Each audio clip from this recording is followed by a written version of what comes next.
Lauren Janelle Courtney was born on March 15, 1999. She would start babysitting for the Pellegrino family.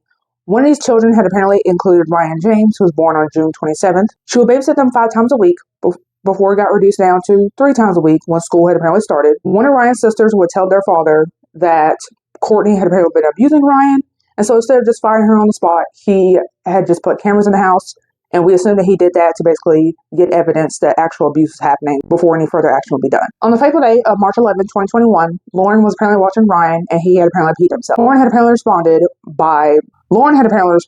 by kicking him in the head, punching him and slapping him. She shoved him. Obviously, he would fall to the floor.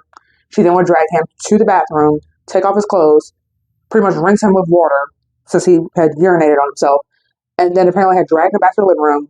The whole beating was said to have lasted about 26 minutes, and then she waited about 90 minutes, so an hour and a half before she called the dad. So then after seeing that Ryan would be unresponsive after this 26-minute beating, understandably, she then apparently calls his dad, tells the dad that, your son apparently is not looking good, and he is coughing up blood. So understandably, Dad would apparently look at the live feed of the camera that we assume that Lauren did not know that he had, and as he's looking at the live feed, Lauren's basically over here like cleaning up evidence while his own son is unconscious on the floor. So then apparently he calls police while heading back to the house himself. Police say we're on the way.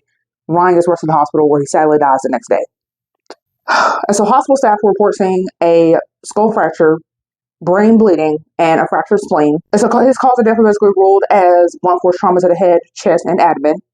And apparently on the 11th, because I mentioned this earlier, Lauren had apparently actually was FaceTiming with her boyfriend at the time, and apparently even went to McDonald's. But Lauren does eventually get arrested. So then, of course, Lauren would tell detectives that she suffered from mental health issues.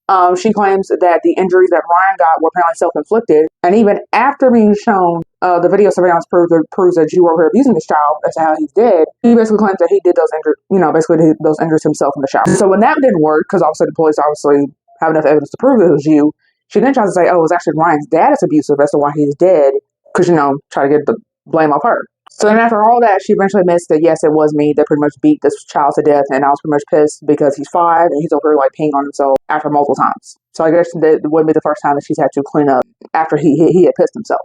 And so then Lauren basically sentenced to life with possible parole for 20 years.